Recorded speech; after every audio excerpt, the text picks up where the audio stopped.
Besties, we're talking about fake DOMs.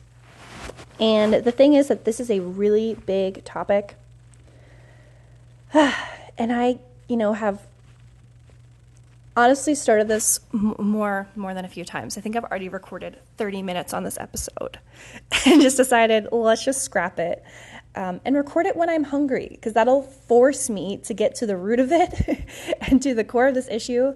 So while this won't be a fully, totally fleshed out thing, hey, it's just a 20-minute podcast. It's not supposed to be. This is just supposed to be a short conversation on these really valuable topics, and just, a little dose of this in your week.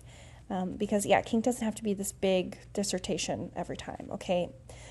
It can just be small conversations, and it doesn't have to be intimidating. So let's de-intimidate this topic. We'll talk about, what the fuck is a fake dom? What is that insinuating? Are there real doms in contrast, and all this kind of stuff? So, hi, hello, let's do this thing. And if you don't know me, hi, I'm Emma. I'm a kink mentor. I'm a submissive myself with ADHD, and I'm a little, I like CGL stuff.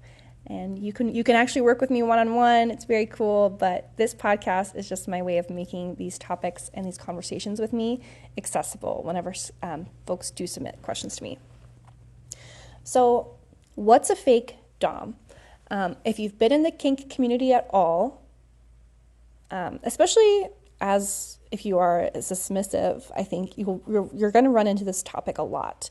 And it's a really, it's a kind intention. There's a lot of, good intent behind the creation of this term and people using it, because it's really meant to, protect submissives or switches or whatever, or just protect people in our kink community from unethical or dangerous behaviors, or just, people who are unethical and are going to, might put you in danger, which is super fucking valuable, right?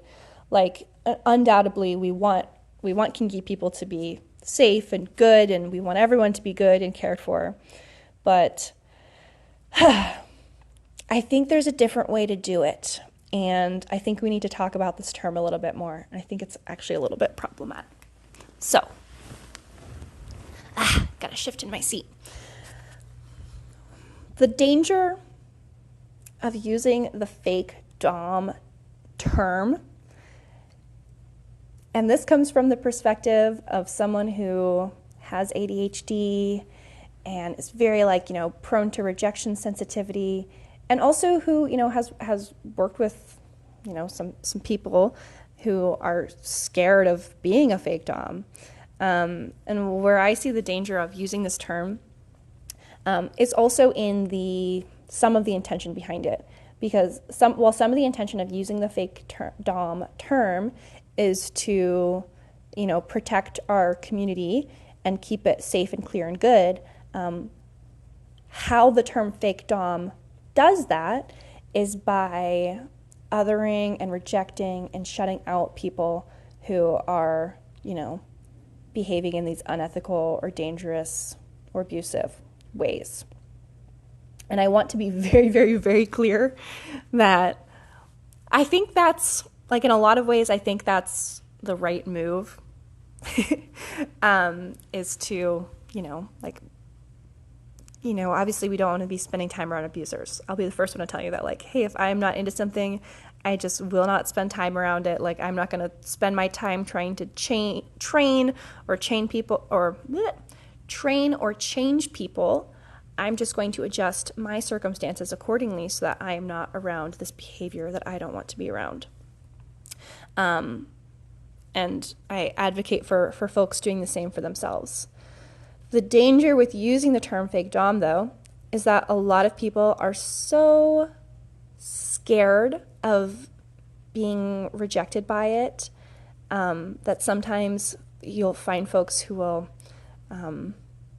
not necessarily own up to any of the past mistakes or lessons that they've learned in the past, if any of these, those types of mistakes lined up with being a fake dom.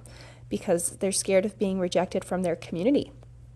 And on the other like side of that coin, there's also folks who maybe don't even recognize that what they're doing is wrong and they need to change it. But whenever that's being addressed by them just being rejected from a community, there's obviously going to be a lot of defensiveness with that, because when people are rejected, that's when you go into self-protection mode of like, well, you're rejecting me, I don't want to be in your thing kind of way.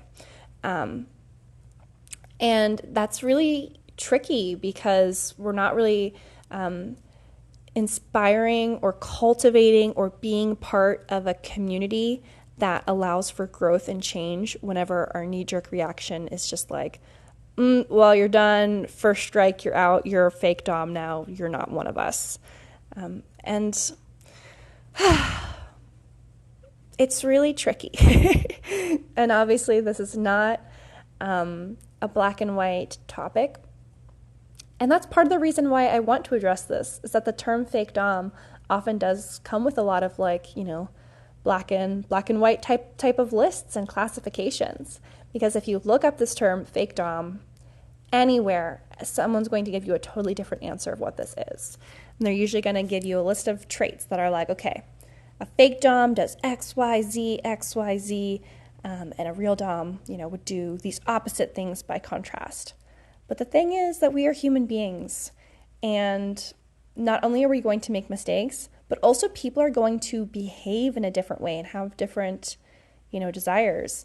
And with consent, all things are possible. So let me just give you some, before you come for me, let me give you some examples of some of these like fake dom characteristic lists that I'm talking about.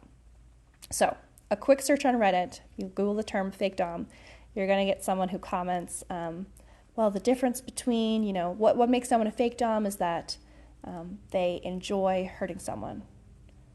And, well, is it? Because sadism is a real kink. And in addition to sadism being a real kink, and if you don't know, sadism is taking pleasure in like inflicting pain on somebody.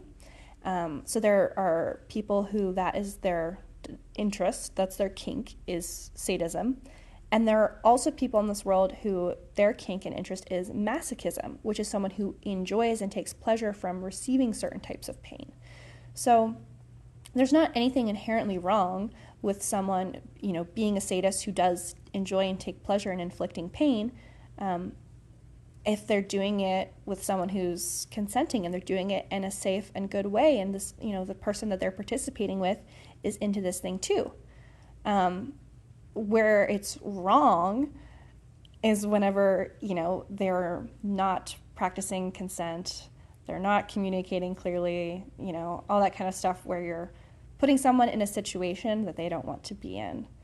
That is not okay.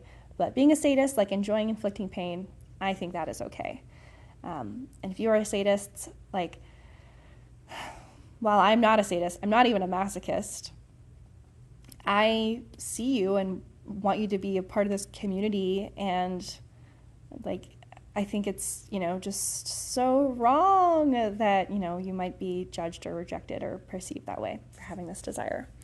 So that's like just one of the examples I can think of something that's typically like listed as a fake dom trait that I just think like straight up just isn't. But let's talk about some of the ones that are like towing the line a little bit more. So let's talk about some of the other fake dom traits. And I wrote them down somewhere. Let me pop it up. Okay, so here are some fake dom characteristics that come up. Someone who is manipulative. So someone who is maybe like hiding their true experience, like not being upfront about the experience that they've had. Maybe they're hiding personal details while also like, demanding personal details from you. So that's one trait. The other is, just manipulation or practices that are not based in consent. So you'll also see on fake dom lists the term thrown around that A dom is someone who is doing something for their pleasure and not at the like pleasure of the submissive, which I also don't think is true, because like there are service subs in this world who genuinely do want to just pleasure their dom. Like that is a kink as well. But I think the core of this is it being not based in consent and being more like manipulative or like pushing limits, not asking about kinks or limits before just like testing them out, which is obviously not cool. Ignoring safe words, like that is not cool. That is not based in consent. So that is a fake dom characteristic you see on these lists. Another like fake dom characteristic you see is someone who like demands dominance. So someone who is, and I also think this kind of ties into not being based in consent. So someone who might like demand you use an honorific with them before, you know, you consent to that or even know who they are maybe. Someone who's, like pushing on your limits or once, or just breaking your boundaries and just doing it under the guise of like, this is what, you know, dominance is, and this is what you need to do to be a submissive with me, and that kind of stuff. And like, again, I want to make it very clear. The stuff I just listed about, you know, having your kink not be based in consent and being like hiding or like just not being communicative or being authentic about the experience you have. Like, I don't think any of those things are right. Where I take issue with this term fake dom being thrown around is that we are humans. And especially, like, I just have so much sympathy for this as someone with ADHD and, like, rejection sensitivity, that I can only imagine how damaging it must be for someone. Because, like, inevitably, we are going to make mistakes. Like, you know, someone's going to accidentally, like, maybe forget that this person, you haven't discussed this kink with this person and tested it out. Maybe you are remembering a past partner or something like that. Or, you know, maybe you are not being super upfront about the experience that you have because you're afraid of being rejected. So a lot of these like actions that someone might take might be out of fear. But the solution here is to like learn and grow and change, right? And to acknowledge as a person like, hey, whoa, I really messed up. Now I see the consequences of my action. I want to like make amends, do it right, like, and grow myself as a person so that I'm not hurting people in the future. But when we, instead of addressing this from that lens of humanness and compassion and like, hey, your actions affected me this way, it really hurt me, but I'd like to work through them, whatever. By labeling someone just like a fake dom instead, it's not really inspiring that growth or change, because if you're just being rejected from a community, and maybe someone's telling you why, but if there's not really an opportunity to make amends, like that's really hurtful, and that can make you want to like just push even further into like, well, I would just want to be a part of a community where I can do this because these guys weren't cool with it.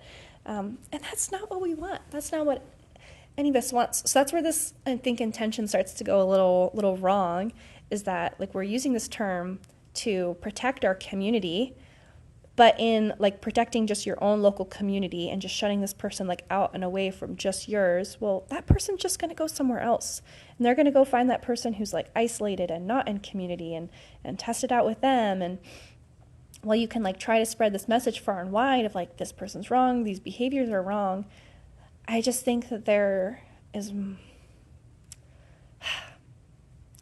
that shame and rejection is, you know, what we've all learned and experienced ourselves as kinksters, is not, it's not going to inspire a lot of change. It's actually just going to create, you know, like this internal shame and self-rejection and festering and hurt. And can we just not do that? Can we just not do that to other people? It is so not cool. So I wanted to kind of, let's take a pause.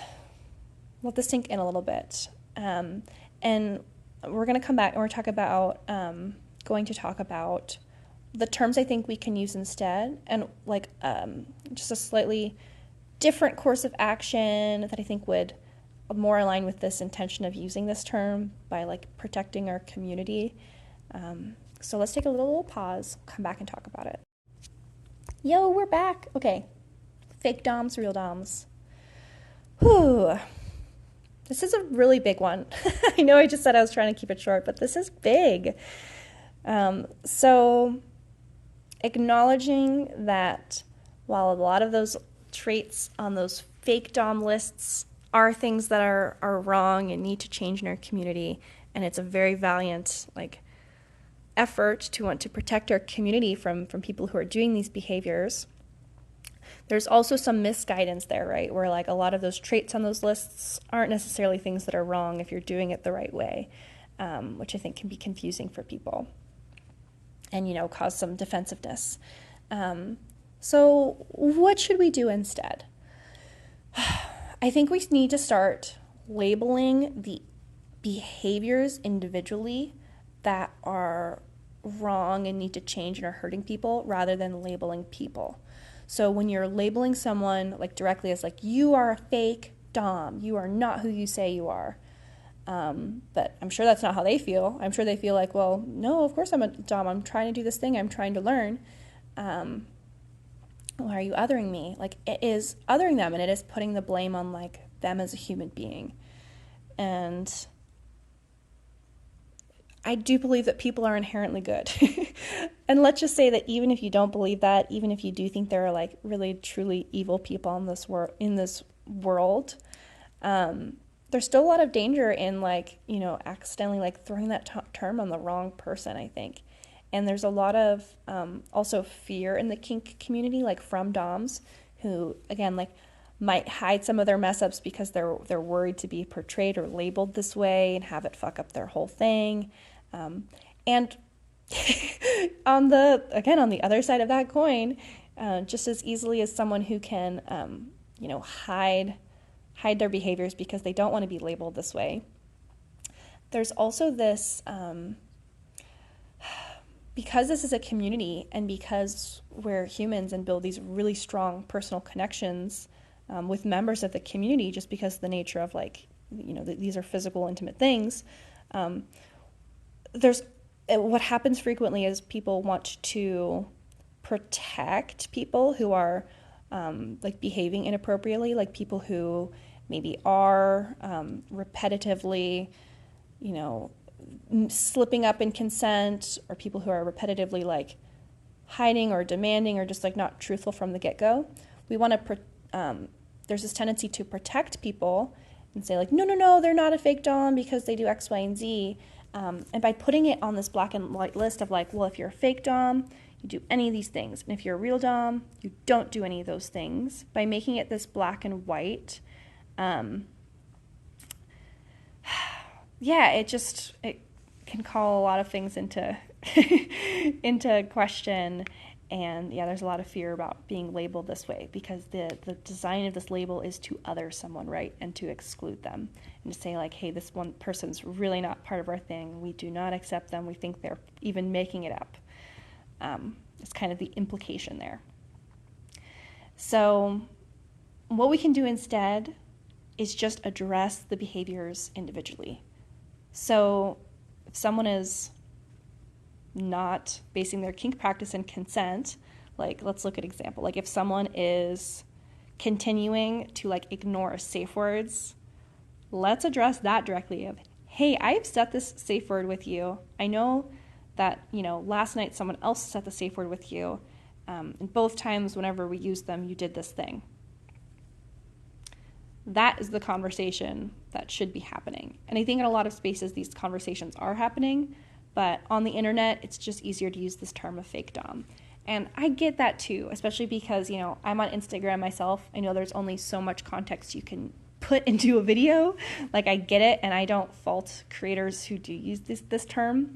I'm just starting a conversation around the potential harm of it and what we can be doing instead. So by calling out the individual behavior, and I think it makes a person more receptive to that feedback because it's not personal anymore. It's not about them as a person. It's not calling into question who they are and their identity and labeling them as fake. Now it's just about like, oh, a thing you did. So this is an objective behavior that you can look at and learn from. And it becomes much more based in the actual practice that you want to stop, rather than, again, like making it personal, making it about someone's character. So other examples of this. So if you've got someone who is, let's say someone who is lying about their experience in the kink community or something, let's just address that individually. If you find something out like that, like start those conversations from a place of empathy and like rooted in the behavior rather than like rooted in the person. And to kind of wrap this whole conversation up, because this is a big one, and I'm hungry, I gotta go get a snack.